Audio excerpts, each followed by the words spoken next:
क्या आपको कभी ऐसा महसूस हुआ है कि कोई आपको अपनी मर्जी से कुछ करने के लिए मजबूर कर रहा है और आपको पता भी नहीं चला कि आप कैसे उनकी बात मान गए? ये कोई जादू नहीं, बल्कि डार्क साइकोलॉजी की ट्रिक्स हैं। ये ट्रिक्स लोग आपको कंट्रोल करने के लिए इस्तेमाल करते हैं और आज हम इन्हें डिकोड करेंगे ताकि आप इनसे खुद को बचा सकें। डार्क साइकोलॉजी क्या होती है? डार्क साइकोलॉजी एक साइकोलॉजिकल टूल है जिसका इस्तेमाल लोग दूसरों को कंट्रोल करने, उन्हें मैनिपुलेट करने और अपने फायदे के लिए इस्तेमाल करने के लिए करते हैं। इसमें हिडन मनोवैज्ञानिक तकनीकों का इस्तेमाल किया जाता है जिन्हें पहचानना आम इंसान के लिए मुश्किल होता है। क्या कभी किसी ने आपसे कहा है कि अगर तुमने मेरी मदद नहीं की तो मैं बहुत दुखी हो जाऊंगा? यह एक तरीका होता है जिससे लोग आपके अंदर अपराध बोध, गिल्ट पैदा करके आपको मजबूर करते हैं कि आप उनकी बात मानें। अगर कोई आपको इमोशनल ब्लैकमेल कर रहा है तो ठंडे दिमाग से सोचें कि क्या यह आपकी जिम्मेदारी है या नहीं। बिना गिल्ट के अपनी सीमा तय करें। जब कोई बार बार आपको यह यकीन दिलाने की कोशिश करता है कि आपकी सोच या यादें गलत हैं, तो इसे गैसलाइटिंग कहते हैं। अगर किसी ने आपको गुस्से में कुछ बुरा कहा और बाद में बोले कि मैंने ऐसा कुछ नहीं कहा, तुम तो गलत समझ रहे हो, तो यह गैसलाइटिंग है। अपनी सच्चाई पर भरोसा करें और सबूत रखें, जैसे कि बातचीत के टेक्स्ट मैसेज या नोट्स। जब कोई जानबूझकर आपको इग्नोर करता है या बात नहीं करता ताकि आप परेशान होकर खुद उनसे बात करें और उनकी शर्तों पर आ जाएं, तो इसे साइलेंस ट्रीटमेंट कहते हैं। अगर कोई बार बार ऐसा कर रहा है तो उनकी गेम में न फंसें, शांत रहें और अपने आत्मसम्मान को बनाए रखें। जब कोई आपकी पसंद नापसंद को कॉपी करता है ताकि आपको लगे कि आप जैसे ही हैं और आप उन पर जल्दी भरोसा करने लगे, किसी पर भी जल्दी भरोसा न करें।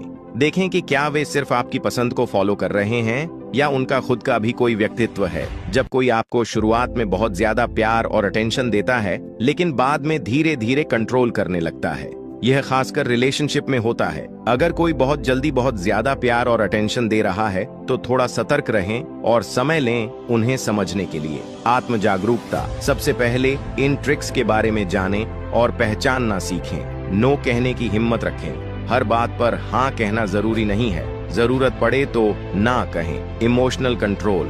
अपने इमोशंस को दूसरों के कंट्रोल में न आने दें। किसी भी स्थिति में ठंडे दिमाग से सोचें। सकारात्मक और मजबूत लोगों के साथ रहें, जो लोग आपको सही गाइडेंस देते हैं और आपकी मेंटल हेल्थ का ध्यान रखते हैं, उनके साथ समय बिताएं। तो दोस्तों, यह थी कुछ डार्क साइकोलॉजी ट्रिक्स जिनका लोग इस्तेमाल करके आपको कंट्रोल कर सकते हैं। लेकिन अब आप इनके बारे में जानते हैं और खुद को बचा सकते हैं। क्या आपको कभी इनमें से किसी ट्रिक का सामना करना पड़ा है? तो कमेंट में बताएं। वीडियो पसंद आया हो तो लाइक करें, शेयर करें और चैनल को सब्सक्राइब करना न भूलें। मिलते हैं अगले वीडियो में।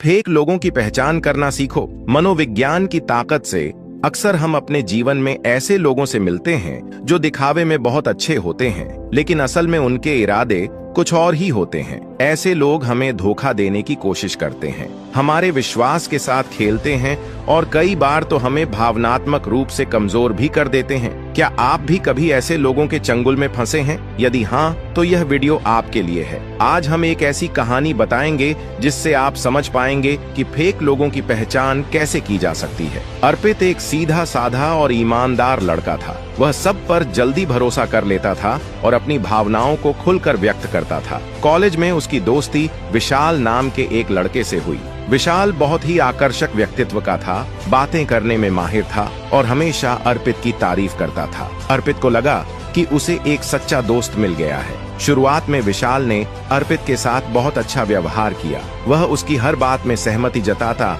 उसकी मदद करता और हर वक्त उसके साथ रहने की कोशिश करता। धीरे धीरे अर्पित ने विशाल को अपना सबसे अच्छा दोस्त मान लिया और अपनी हर छोटी बड़ी बात उससे साझा करने लगा। लेकिन उसे यह एहसास नहीं था कि विशाल सिर्फ दिखावा कर रहा था। कुछ समय बाद अर्पित को अजीब अजीब बातें महसूस होने लगीं। जब भी वह किसी नई उपलब्धि को हासिल करता, विशाल उसका मजाक उड़ाने लगता। जब अर्पित को किसी चीज की जरूरत होती तो विशाल हमेशा कोई न कोई बहाना बनाकर किनारा कर लेता। लेकिन जब विशाल को किसी चीज की जरूरत होती तो वह अर्पित को बिना किसी झिझक के मदद के लिए कहता। एक दिन कॉलेज में अर्पित को पता चला कि विशाल उसकी पीठ पीछे उसकी बुराई कर रहा था। वह लोगों को बता रहा था कि अर्पित बहुत भोला है और उसका इस्तेमाल करना बहुत आसान है। यह सुनकर अर्पित को बहुत दुख हुआ। उसे समझ आया कि विशाल एक फेक इंसान था जो सिर्फ अपने फायदे के लिए उससे दोस्ती कर रहा था। इस घटना के बाद अर्पित ने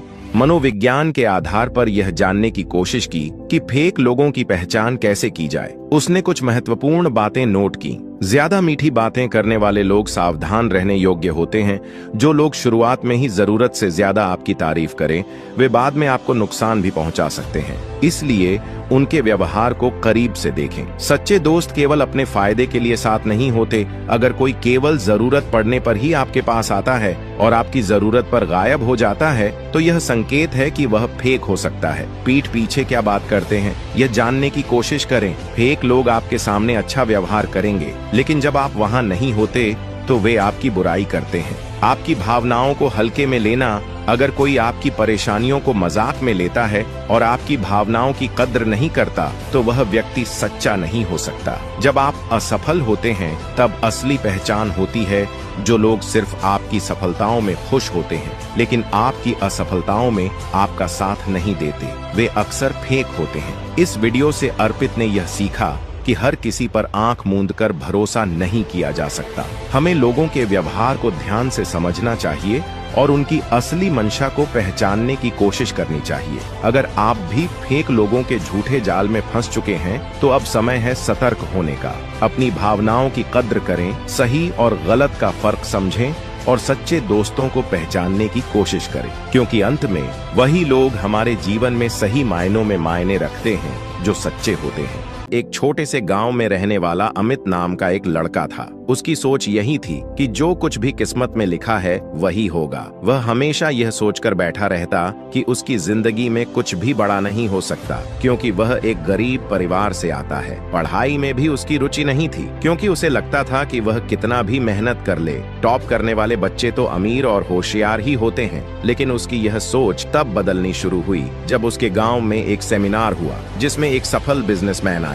उन्होंने कहा, अगर तुम मानते हो कि तुम नहीं कर सकते तो तुम कभी नहीं करोगे, लेकिन अगर तुम यह मान लो कि तुम कर सकते हो और हर दिन कुछ नया सीखने के लिए मेहनत करो, तो कोई तुम्हें रोक नहीं सकता। अमित के मन में यह बात बैठ गई। उसने पहली बार यह समझा कि उसकी असफलता का कारण उसकी परिस्थिति नहीं, बल्कि उसका फिक्स्ड माइंडसेट था। क्या होता है फिक्स्ड माइंडसेट और ग्रोथ माइंडसेट? फिक्स्ड माइंडसेट वह सोच है जिसमें लोग मानते हैं कि मैं जैसा हूँ वैसा ही रहूंगा, मैं बदल नहीं सकता। ग्रोथ माइंडसेट वह सोच है जिसमें लोग मानते हैं कि सीख कर, मेहनत करके और अनुभव से मैं अपने आप को सुधार सकता हूं। अमित ने ठान लिया कि वह अपने माइंडसेट को बदलेगा। अब उसने मान लिया कि मेहनत से कुछ भी संभव है। अमित ने अपने माइंडसेट को बदलने के लिए छोटे छोटे कदम उठाने शुरू किए। 1. हर दिन एक नई चीज सीखना। वह स्कूल से आने के बाद 1 घंटा नई चीजें पढ़ता। 2. गलतियों से सीखना। पहले वह गलती होने पर खुद को कोसता था, लेकिन अब उसने हर गलती को सीखने का अवसर बना लिया। 3. मैं नहीं कर सकता की जगह कैसे कर सकता हूँ सोचने लगा। 4. अच्छी किताबें पढ़ना।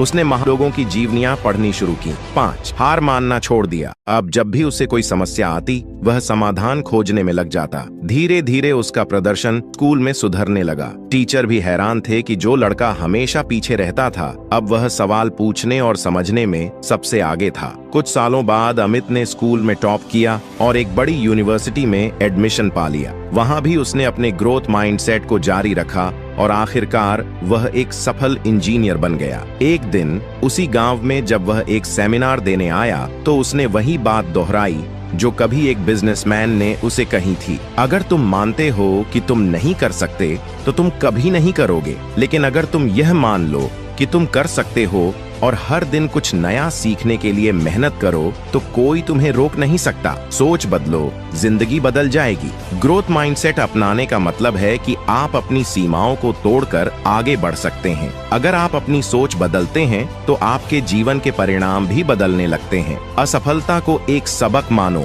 हर दिन कुछ नया सीखो और खुद पर विश्वास रखो। यही सफलता की असली कुंजी है।